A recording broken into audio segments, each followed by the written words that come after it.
No time. We're live. Well, Yay. hello and welcome everyone to Christians and Cocktails with us at the Sunshine Cathedral. Thank you for taking time out of your busy schedule today. And we're glad that you have connected with us. This is a reminder. We're here. This is live. Anything can happen. Oh, see, my voice just went out. Anything can happen. So glad you're with us. Of course, we do this every Monday at 6 p.m. Also, just pre-announcements. We have midday prayer Monday through Saturday at noon. This week we have Share in the Chair, and the guest for Share in the Chair on Wednesday at 6 is the Reverend Elder Pat Baumgartner, who is the chair of the Global Justice Institute, and also elder for one of our denomination. But anyway, tonight we're here with Christians and Cocktails. You see our panel. One has disappeared. I don't know where that did the rapture happen? Is that a question? Did the rapture take place? Okay, the rapture. Yeah, and I'm the one who went. Okay. Yeah, we all got left behind. They took the rail. Go figure. Beat me up, Scotty. Anyway, thank you all for joining us. And we have with us, of course, Dennis and Tito. There's Tara and Sam, and there's Margarita, and of course our senior minister, the Reverend Dr. Darrell Watkins. So here's a toast to begin us off this evening. Thank you for being with us, and let's do it. All right, Darrell, all yours. Letting my whistle. Sounds like a lot of it was happening there. Well, all right. We have a lot of questions this week. And we were down to about 3. I'm like, okay, we've got one more week, and then what? And then mostly the panel ask a bunch of questions. So now we have plenty. So that's good. We'll go round in no particular order and just see what they have for us, and we'll deal with it one at a time. Tara, why don't you go first? Okay, I do have to leave a little bit early today, so that's why I'm okay with going first. My question is, what is your take on, if God be for us, who can be against us? Unquote. Oh, I wasn't expecting that one. You were expecting me to ask about holes again? Something a little more provocative. Why do we have holes? Yeah, something provocative and Well, I stumped you. That's right, you did. Well, because it's pretty straightforward, I think. It's just an encouraging thing. The early church, and we keep saying the early church like it's a thing. The early church was sort of like Black Lives Matter, or what was the Wall Street thing? The 2% thing. The 99%. Yeah. Yeah, the Occupy Wall Street. Or it was an idea that swept and took people's lives, and they committed to it. But every little church had its own flavor. For a long time, every little church had their own scriptures, which is why a few hundred years into the movement, councils gathered to lock down, what we're all going to read the same things. Let's figure out what's going to be. And so the church, and especially the church that we read about in the Bible, there's no one super in charge. There's not a lot of rules. They're still working it all out. Certain people are in charge of certain things. James apparently was trying to be in charge for a while, but Paul wouldn't behave, and so they kept having conflicts. And then another group thought that Peter was in charge, but Paul wouldn't behave, and so people always had issues with Paul. So the church wasn't this thing that we know. It wasn't an organization. It wasn't organized. It wasn't structured. It wasn't an institution. It didn't really get solidified as that until Constantine, until the early 4th century. So it's a movement, and movements are trying to encourage you. Movements are trying to fire you up. Movements are trying to capture your heart and cast a vision and get you excited about things. And so this underground movement, one of the encouraging slogans is, if God's for us, who can be against us? Yes, maybe there's some religious groups out to get us. Maybe the government doesn't understand us. maybe within our own groups, there's a lot of dissension and not everyone understands us. But as long as we're doing what we think is right, as long as we're committed to goodness, as long as we remember our principles, we can be pretty sure that we're on the right track. If God's for us, who can be against us? Now, meanwhile, people did get beheaded and stoned and imprisoned and crucified. So it wasn't like a magic talisman, but it was saying what we're doing for love, what we're doing for justice, what we're doing for the good news for the gospel, that we can believe in that, and so we can know that we're on good footing. Paul, in another place, puts it a little different way. He says, if I live for the Lord, and if I die, I die for the Lord. So whether I live or die, I am the Lord's. It's sort of that same sentiment, I think, that if God is for us, it doesn't really matter what other people think or even what they do, because we're standing on principle and doing what we really believe is right. So that wasn't my question, but I asked it, and when I read the question, it struck me as maybe from the perspective of a gay person asking that question in the gay community. If God can be for us, who can be against us? So what is your take as a modern day on it as a gay person? Does that change it at all? Yeah, no, same thing. If I'm living my truth, does it really matter that other people don't get it? I'm God's miracle and not God's mistake. I am as God has made me to be. I'm part of God's beautiful, diverse rainbow. And so, yeah, people can kick me out of the church or out of the family. They can legislate things against me. I mean, they can do things that are mean, but they can't change who I am, and they can't make me hate myself. That's the greatest disaster in homophobia or any of the isms, is that when you grow up learning that people are against you, you turn on yourself sometimes. You internalize the oppression, and you don't feel good about yourself. I mean, those old psychological studies where children of color would want to play with white Barbies because they thought that was the better way to be.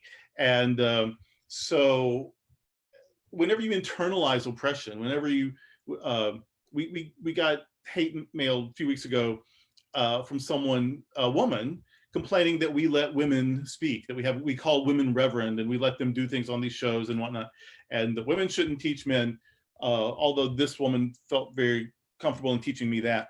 But anyway,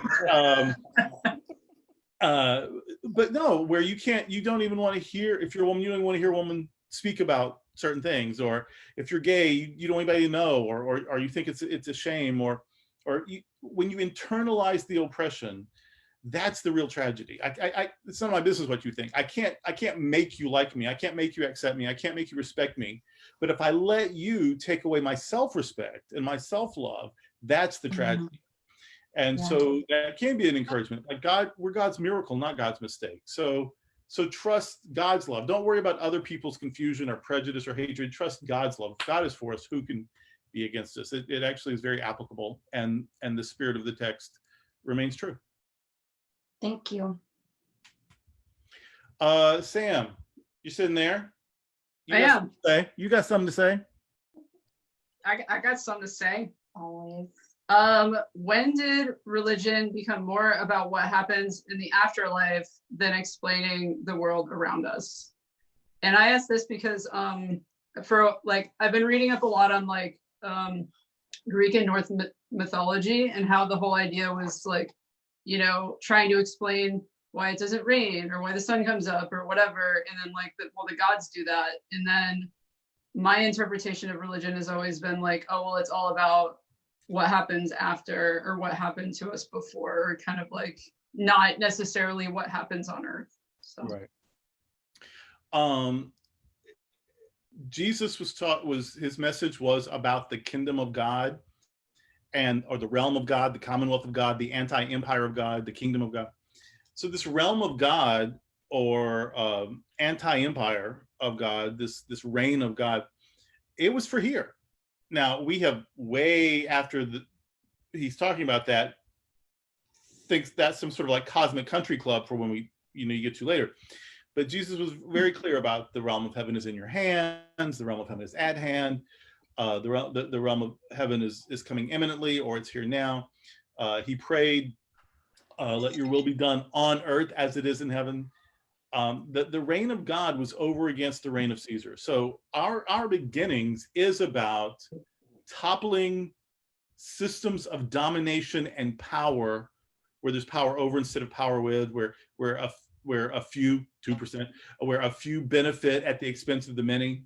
And so the reign of God is seditious. The reign of God is toppling those systems where there can be wars for profit, where there can be slavery, where people can be exploited or ignored or go hungry, or their countries be invaded. That these systems are unjust, and the reign of God is just. The reign of God is peace and love and joy, and everyone has enough, and everyone looks out for one another. And so Jesus wants the reign of God to be at hand, and it's in our hands. It's up to us to make that happen. So Jesus' message was this worldly. The ancient people before his community, in exile, they pick up a lot of ideas, and so they develop some theologies about the afterlife.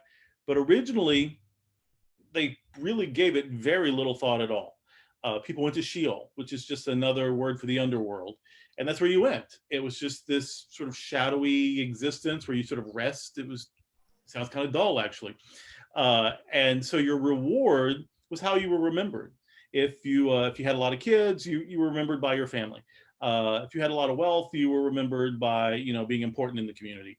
If you were very kind and you helped a lot of people, you were known for your goodness. And so your legacy was your afterlife reward. It's how you were remembered. The footprints you left on the planet. So our origins were not otherworldly so much. As the church becomes more and more institutionalized, more organized, then systems of reward and punishment become more and more common, and it's a way to control people.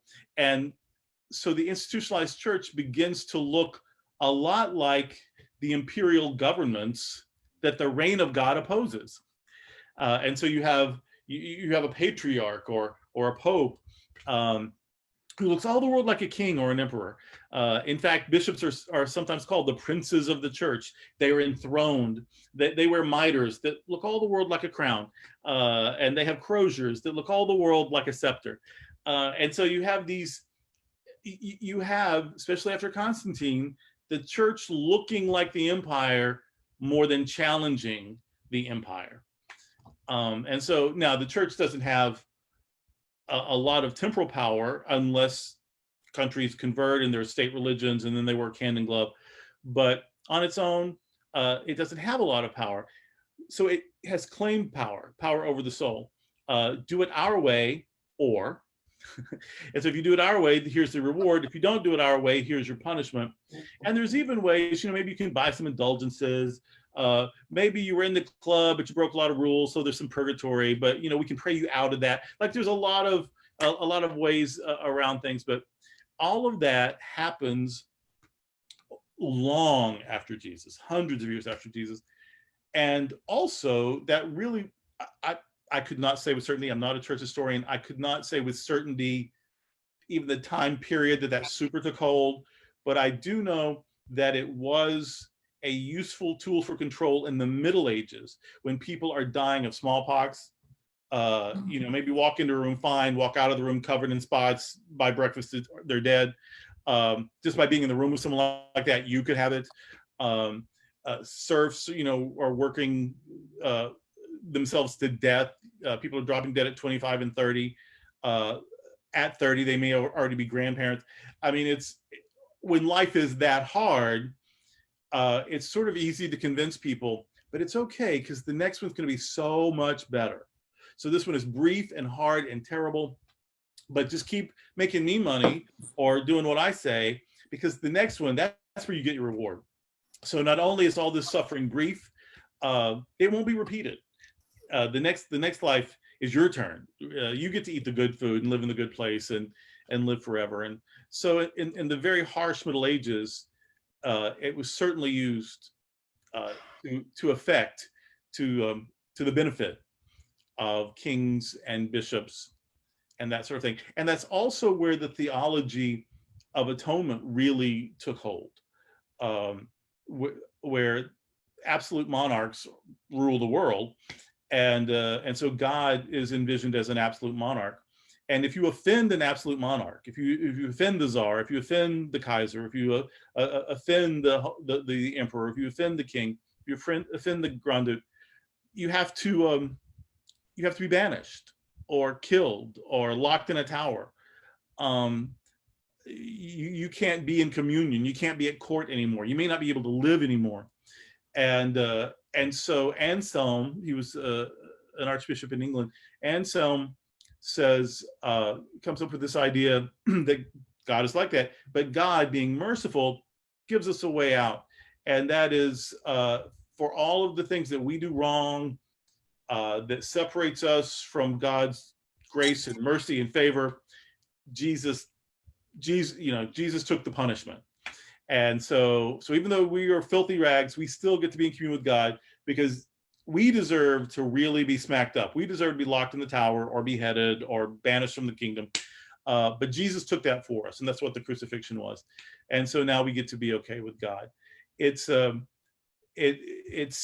transactional to me. The idea that Jesus or anyone would have to suffer for God to approve of anyone else, I think this is vicious. I think this is abusive. I reject it entirely. And yet, in the worldview it came from, it seemed merciful, because that's the way it is. The people in power, you've got to stay on their good side. They can't relent, or they might not stay in power. And God is the most powerful being, so God must be like the king times 10. And so they found a loophole, though, or they proposed a loophole. So the harshness of the Middle Ages, where heaven's going to be better than this, so yay, also is where the theology of, and no matter how flawed you think you are, there's still a way for you to get there, because Jesus paid the price. That comes out of that same time. So I don't know. Yeah, I don't know exactly when people started looking more to the afterlife than this life, but that isn't how it started, and it was in full effect by the Middle Ages. Cool. Robert, what you got? Well, I'm going to go with something that a question that was posed that kind of, I think, connects us with Pride Month also, the way the question is kind of phrased, I think. But when you first realized you were gay, what verse in the Bible did you struggle with the most? And how did you reconcile it in order to find peace? I think, that may be something very fitting for Pride Month, as people, here we are celebrating Pride and Bible verses and everything else. And so how did you reconcile it, and how did you find peace? Is a Pride Month celebration question. And we'll all drink to that for a moment, because that was a 17-minute stretch on that one, but okay.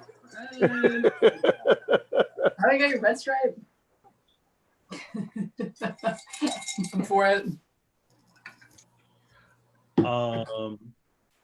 What's the question? No. When you realized you were gay, Yeah. what verse in the Bible did you struggle with the most? Okay, got you. And how did you reconcile it in order to find peace? I just heard it was bad, that God was against it, and the good book says, and but I don't remember ever hearing a verse. This is where you find that these feelings and thoughts that you've had since memory make you a bad person. I don't remember anyone telling me exactly where that was. And I remember Christians talking about it, but I don't remember a lot of sermons about it. Maybe I wasn't paying attention. I got the message loud and clear. This is bad. And I got the message, it's bad because God says so. But I don't remember anyone saying, turn to page 11 and you see it for yourself. So I didn't have a particular verse. I got the message, but I didn't have a verse. That came later. And when I came out and started accepting myself, that's when I heard, oh, well, this says, and this says, and this says. And that's when I had to start looking for, well, what does somebody else say? And so I think the thing that helped me the most, actually, there are three things. I'll give you three. One is sort of a mystical experience I had at a healing service at a Pentecostal church when I was 18 or 19, where I begged really God to heal me of this this affliction, this perversion, this disorder, as if I hadn't asked 100 times before. But I went to a healing service. I had old ladies lay hands on me. I was dancing around in the spirit and all of that. And I had an experience where in the middle of all of that, I heard within myself a very clear message, or I received a very clear message. It wasn't an audible hearing, but I got a very clear message. And it was very simply this: not even God can heal what is not sick. So I had an experience. I had a religious experience. I had in a moment in a place that was not gay friendly, in a place where I went specifically to be fixed.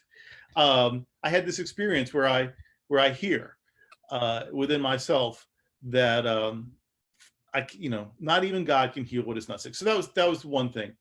Another thing is when I learned about 20 years after the fact that the American Psychiatric Association had taken same gender attraction off its list of disorders really when I was 7 years old. So I'm learning in my 20s information that had been around most of my life, that there was nothing wrong with me. Nobody ever mentioned the American Psychiatric Association, even when they were telling me it was sick.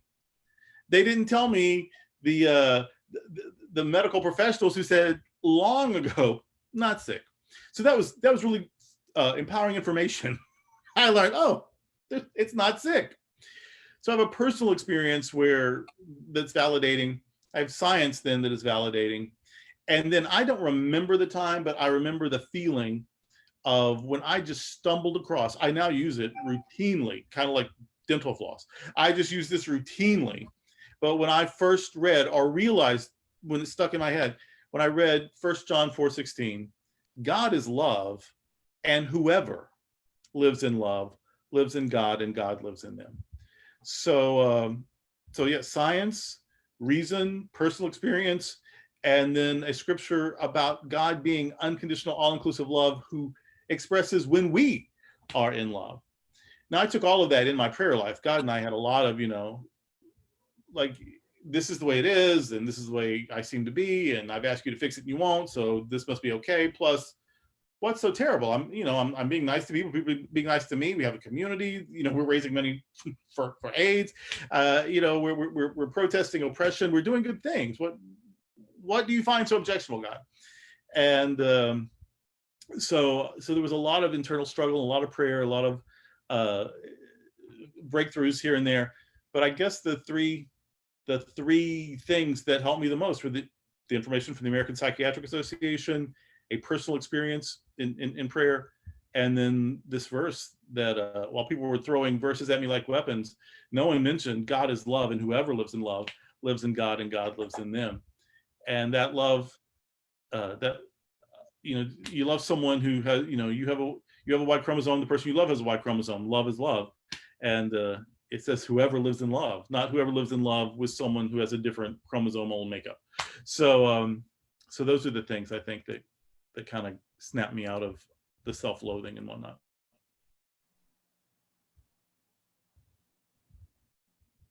Next. I have to go. Bye. Sorry. 111.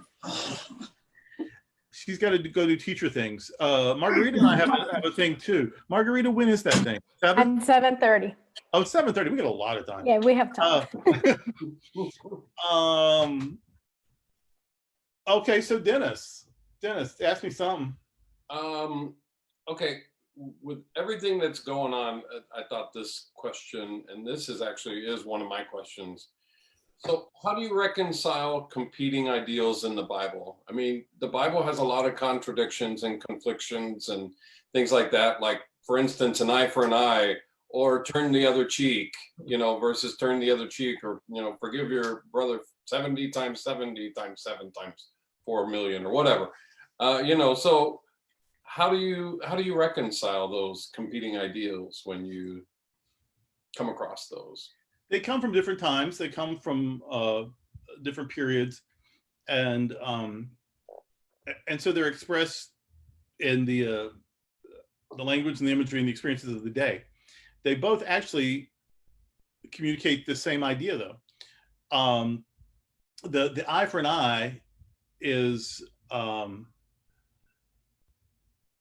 because if you had won a fight, or if you had won a battle, if you had won a court case, or whatever, if you wanted to be the victor in a conflict, you could, you then have all the power. You could do anything. You could burn somebody's house down. They insulted your kids. You burn their barn down. That's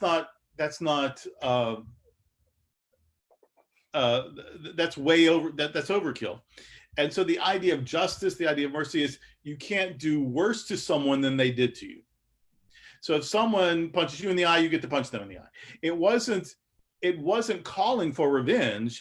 It was saying, when you're working out your problems, you can't go overboard. You can't do worse to someone than what they did to you. That's not justice. So it was trying to limit bad behavior. It was saying, okay, if they choke you, you can choke them back. But if they choke you, you don't get to murder all their cattle and sheep and chickens. And so it's about restraint, actually. And then so turn the other cheek, forgive someone who offends you 70 times 7, which means over and over and over. Love your neighbor as yourself. These are the same. It's all the same idea. They're expressed different because they come from different times and different experiences. And so it isn't that one is calling for vengeance and the other one is saying no, vengeance is no good. One is saying when you're seeking your pound of flesh, it can only be because they took a pound of flesh. You don't get to take 3 pounds of flesh if they took a pound of flesh. It's about not going overboard. And then Jesus takes the spirit of that and makes it even clearer. It's like, well, maybe you can just let some things go. Not only should you not burn someone's house down because they insulted you, maybe you don't even have to get that worked up about it sometimes. Carrying grievances, carrying rage, carrying it can weigh you down, and so let some of that go. And so they're actually not saying very different things. Now, at the same time, I don't want any of that to be twisted to say we shouldn't speak up for ourselves or take stands against what is wrong. Jesus, the thing that probably led to his execution was him being in a very physical protest at the temple. He comes to Jerusalem for a pilgrimage. After a little street parade at the back gate, goes to the temple, and he sees a lot of commerce. He sees a lot of people trying to exploit pilgrims, and he disrupts the whole thing. He knocks over tables. John says he takes up cords and starts lashing out at humans. The other ones just say he made a mess, learned over tables and scared people and made a lot of noise. John ramps it up and says, oh, he grabbed a weapon and started chasing people. I don't know. John may have embellished a little bit, but in any case, his disrupting commerce, his disrupting the system, his protesting in a very vocal and physical way is probably what led to his arrest and execution. So Jesus's very death was because he would not be silent when seeing people exploited or treated badly. Yes, if your brother, if your neighbor, if your friend, if your coworker gets on your nerves, try to work it out without choking them down. And when the system is oppressing everybody or lots of people, it is as violent really to be silent, because you're being complicit then in the violence and damage that they're doing. So yes, raise your voice against systemic injustice. Meanwhile, if the people you have to live with get on your nerves, try to work that out. Try to let that go. Try to walk away if you can, because that's going to make it better for all of you. That's the first time I've ever heard an explanation like that, as far as the eye for an eye. And Really? I think I grew up just like Robert, Southern Baptist, and we find that in the fundamentalist churches that it's like, oh, this is all for revenge. It's an eye for an eye and a tooth for a tooth. We're going to go back and and so that's the first time I've ever heard somebody just described that in a different way. So, like I said, what I thought with all the stuff that's going on now, the protests and things like that, and I thought about that too with Jesus being this peacemaker and this peaceful person, yet he saw something that enraged him so much that he went in there and started tearing the place down. So I kind of equate that to what we have going on today. Yes, we need to stand up. Yes, we need to raise our voices, and yes, we need to protest. The destruction of property happens because somebody is so enraged, and I get that. Right. And even the destruction of property, it could be part of the ongoing attack against the community that's raising that's crying out about being attacked. There's now lots of evidence that people are being imported to do these things to make the protesters look bad, so that people won't be sympathetic toward them. That the protest it's always the same story. Oh, it started out pretty peaceful and it was under control, and then towards the end it gets out of hand. And we're starting to learn that towards the end is when the trucks show up and people get out that weren't there the whole time, and and rocks start flying or fire starts. So it actually could be not only if people are so just fed up and undone that they can't control themselves. Not only maybe we should hear that and have some sympathy about that, but also some of the more outrageous behavior might not even be them. And we need to take some, so they're actually being attacked again, this time by people making them look like they're doing attacking. So it's a very complex situation, which is why Matthew chapter 7, the Sermon on the Mount, Jesus again tells us not to rush to judge. Romans chapter 2, a lot of people like to quote Romans chapter 1 to be mean to gay people, and yet just a few sentences later, Romans chapter 2, Paul condemns judgment, saying, you people who've judged all these things shouldn't, because you're guilty too. And so we shouldn't be too quick to judge because we don't have all the facts yet. One, if we aren't part of the oppressed community, we don't know what it's like to be in the pressure cooker that finally goes off. And two, if people are setting them up and we're not seeing that, we don't know that either. So there's a lot of, this is an opportunity, I think, for those of us who aren't Black, and I've said this in other situations,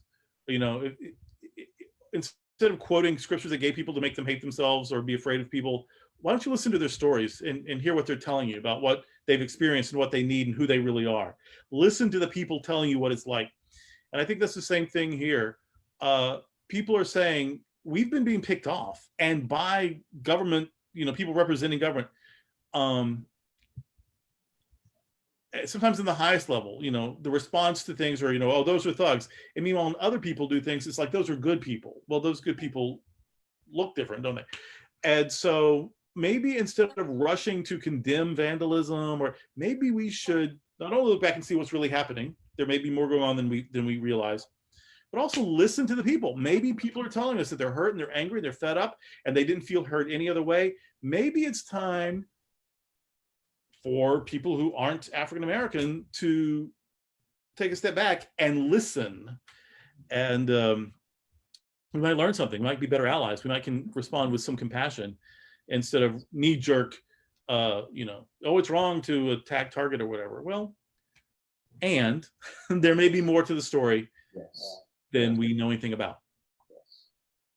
Yeah, I agree. And I even said to Robert the other day, with everything going on, yeah, I know what it's like to be discriminated against. But what I don't know is what it's like to live in fear every time I walk out the door because of the color of my skin. Right. If someone figures out you're gay, they may come for you. Right. But it may take them minutes, hours, days, months, lifetime to figure that out. Exactly. You could pass a lot longer than I could.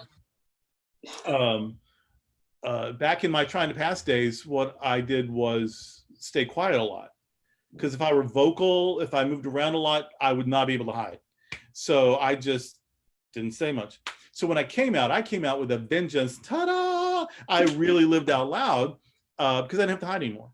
But so, yeah, but you can't hide if you're African American. You can't hide if you're Latinx. You can't hide if you're a woman. You can't even hide necessarily if you are a person, if you're not gender, if you're non-binary. Because for all the world that you're trying to act like you're assigned gender, it still doesn't work because that's not who you are. And so it's hard to,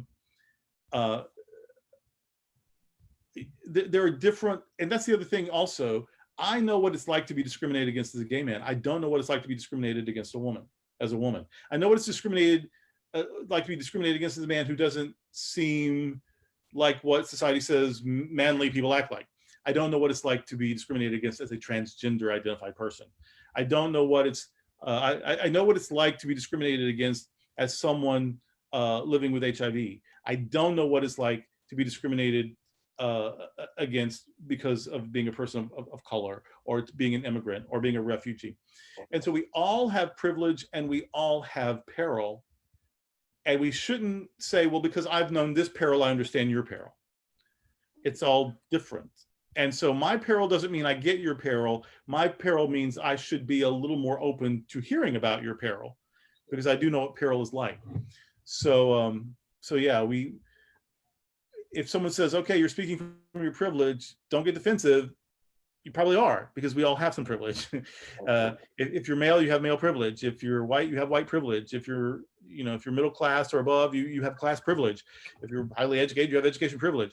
So if someone says, you're speaking from your privilege, okay, take a breath. It might be true. And that doesn't mean you haven't had peril, but even having peril doesn't mean you've had their peril. Wow. So when people say, this is what I'm feeling, this is what I'm experiencing, this is what terrorizes my life, maybe the kind thing to do is hear that. Because if we don't hear it, we won't know it any other way. We can't be them. So I think this is an opportunity for a lot of us to listen. Almost made myself cry, sorry. I think we have time for one more. So Margarita and Tito, I'm gonna let y'all thumb wrestle over who gets it.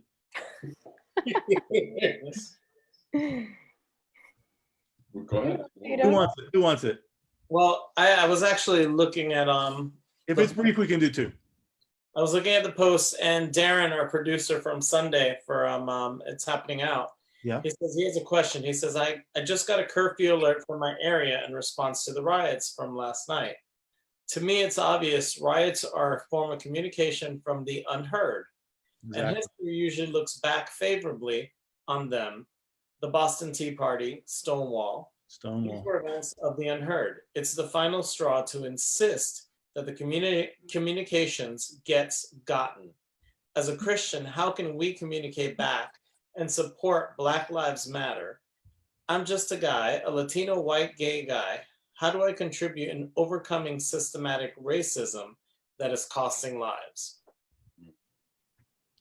Well, the systemic part of it is the problem, because it's like, we don't know that the air is bad if it's all we've ever breathed. Wow. You know what I mean? We don't know that the water is bad if it's all we've been drinking. And so we live in a country that was taken from people who lived here.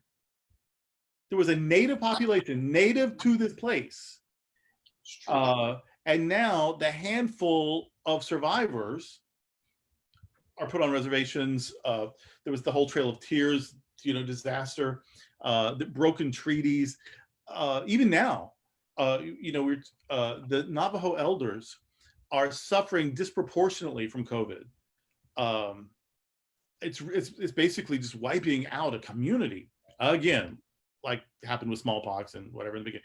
So our country, this beacon of freedom and liberty and the best place in the world, was taken from the occupants of the land, and then built with slavery from the transatlantic slave trade, and then continued to be built with exploited Chinese labor. There was a senator in the US Senate who said in a Senate debate, I don't know if the Chinese have a soul, and if they do, it's not worth saving. That sort of racism is in our national DNA. and we just cover it up. We just pretend it's not true. We just pretend like if we're nice, if we don't say mean words, we don't use racial epithets, then we've overcome all that, and we haven't. Our country was built, women weren't even allowed to, Betsy Ross made the flag, yay, she couldn't vote. I mean, so like our country was built on power over, some groups having power over others.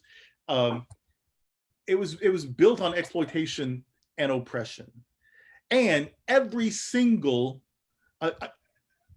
our founding narrative is about this shot heard around the world. So not only is there exploitation and oppression, and then how we become great is that we beat people in battles. So there's this shot heard around the world, which is why we're free. Meanwhile, we took the land from native inhabitants. We used slave labor and then exploited immigrant labor. And then what we've taken in battles, a lot of the US was once upon a time called Mexico. I mean, this is our story. And even growing up in school, I thought the United States was the middle of the planet and it took up like 3/4 of it, because that's the way our maps were drawn. I honestly thought the United States was like 3/4 of the world, right in the dead middle. That kind of messaging that gets into our minds and our souls, you don't just read a campaign slogan or take a class and get rid of that. So we are bred to be racist. And even those of us who are appalled by racism, and we live in multicultural social settings, and we love our friends and relatives. Some of us are in multicultural families. And still, we have been bred and raised and educated to think of the world in ways that specifically benefit certain kinds of people. And in the last 40, 50, maybe 100 years, you add capitalism to that. And so we have, everybody our age, even maybe our parents' age, have grown up in a country that favors white, male, heterosexual, cisgendered, Christian, wealthy people. And that seems normative, so normative that when it's challenged, we are accused of being un-American or un-Christian or anarchist or whatever. And so what can I do? We can have these conversations. We can listen to people who are telling us what their pain is.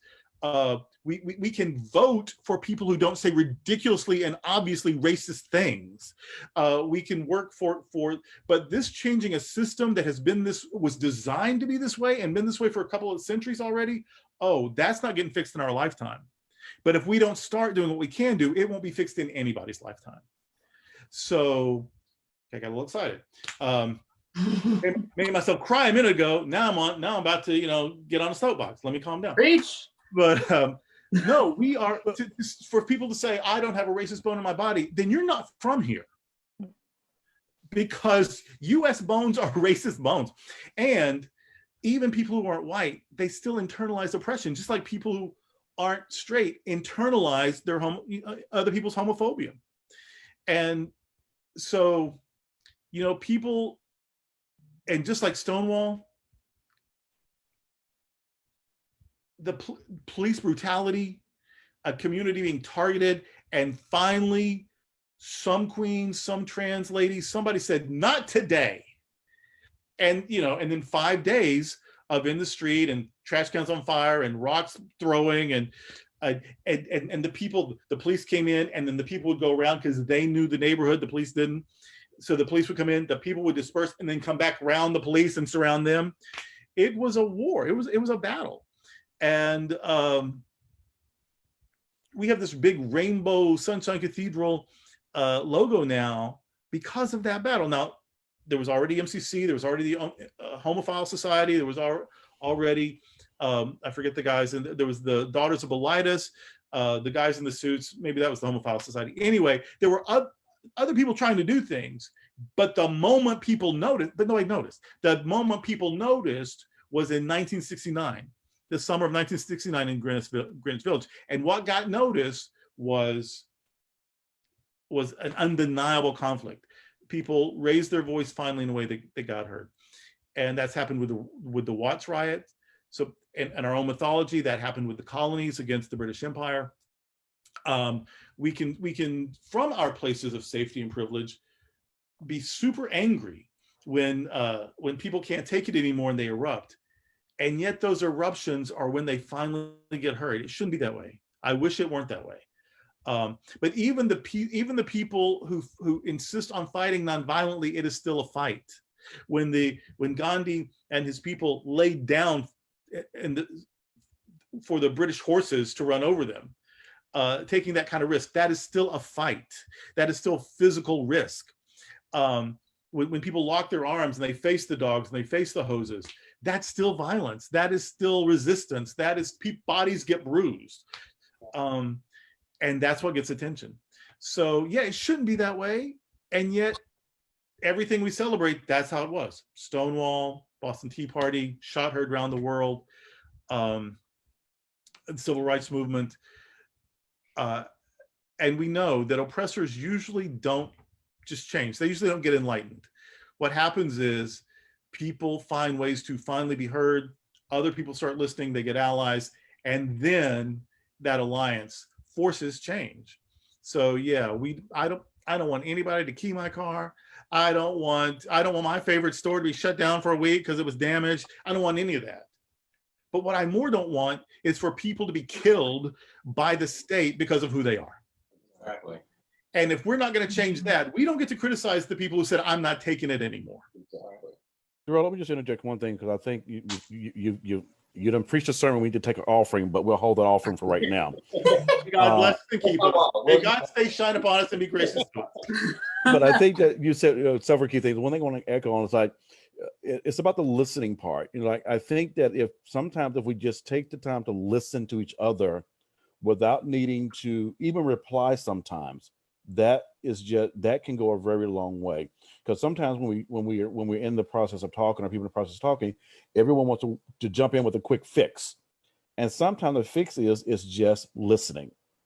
And just listen to the stories and listen to the pain, and then we can just let that sit with us for a moment, and then decide how do we respond to that, and listen to our own selves about how we respond. And the other thing you took on was something that I think you and I talked about earlier today, was this notion around white privilege. Now, of course, we all have privilege. There's no denying that. But to be called out on privilege is not a bad thing. Whether it's black privilege, white privilege, whatever, to be called out on it is not a bad thing. Not the bad thing, but the question is what do you do with your privilege once you've been called out on it? It is a response to privilege. And I encounter a lot of people who get very offensive when they're called on that privilege, because they want to be defensive. And it's like, this is not a defensive conversation.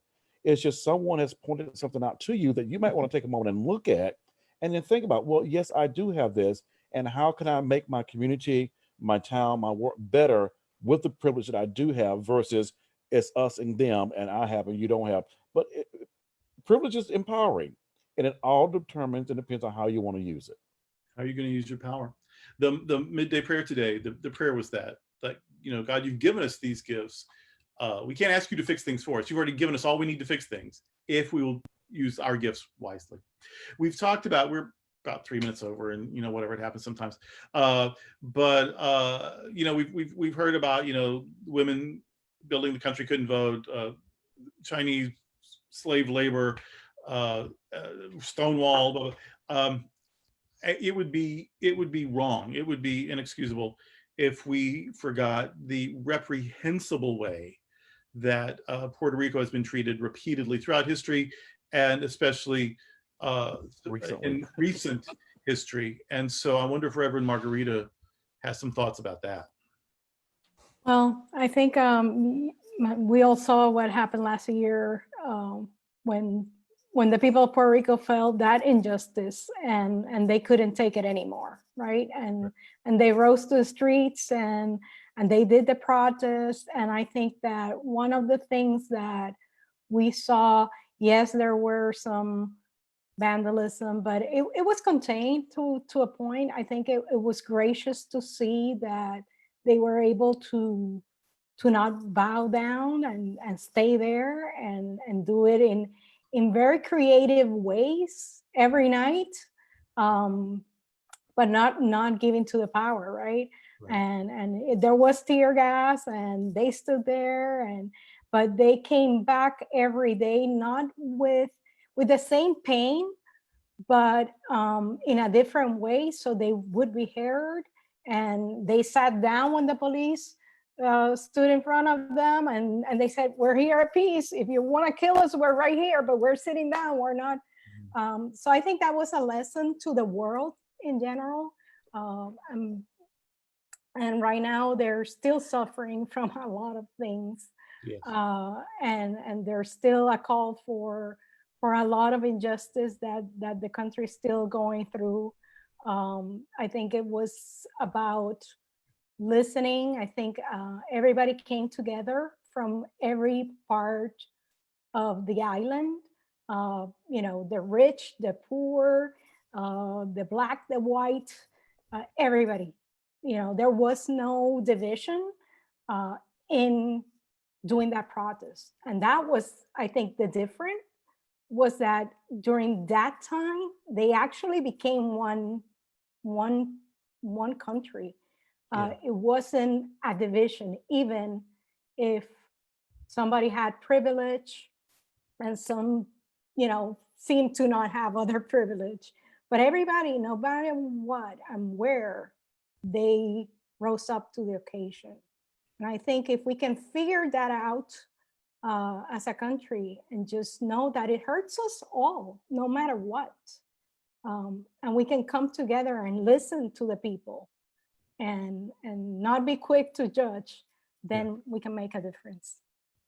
I do want to say, because I have friends who, in fact, Robert and I have family who are law enforcement officers. And I heard something on the radio today that it's either out of New York or LA, one of the satellite radio. But anyway, where people were saying nobody hates a bad cop more than a good cop.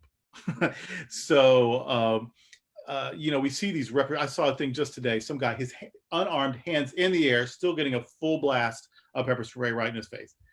He's there, he's hands up, but okay. So we know, and that's what we see, and that's what our blood boils. But there's also, then you see the police chief in Houston joining the march with people and walking hand in hand. And then you see a Florida city where several police officers took a knee a day or two ago in response. So yes, the bad people get it together, get enlightened, get off the force. If you can't treat people decently, wake up already. But for the people who they do serve and protect, we also want to acknowledge them and thank you for not being those bad guys. And try to shake those guys and women up a little bit so that they do better or find a better suited career. But no, it would be unkind and unfair to not mention the people in uniform that took a knee, that are walking with the people hand in hand. And so also thank you for all of that. So, wow, we went long today and had some really some heavy things, some heavy questions, but how could we not? I mean, it's the world, and we would be remiss to just act like that's not going on. So thank you for those questions. Robert? Well done, everybody. Thank you for being with us on our panel each week. Again, just a reminder, we're here Monday at 6 p.m. for Christians and Cocktails, midday prayer Monday through Saturday at noon. And of course, this coming Wednesday, Sharing the Chair with the Reverend Elder Pat Bumgardner, who is the Executive Director for the Global Justice Institute, and also the Senior Pastor of MCC New York. And so kind of a big deal to have her with us as they celebrate Pride. We begin to kick off Pride with her, so I think that's kind of a big deal. But wherever you are, thank you for being with us. Send us your questions to Darrell at sunshinecathedral.net, and we'll look forward to being with you again next week. And here's a glass and a toast to everyone. And so God bless, God keep. Until we see you again, be safe. Thanks, everybody, for being with us. Have a great evening. Bless you. Cheers. Bye.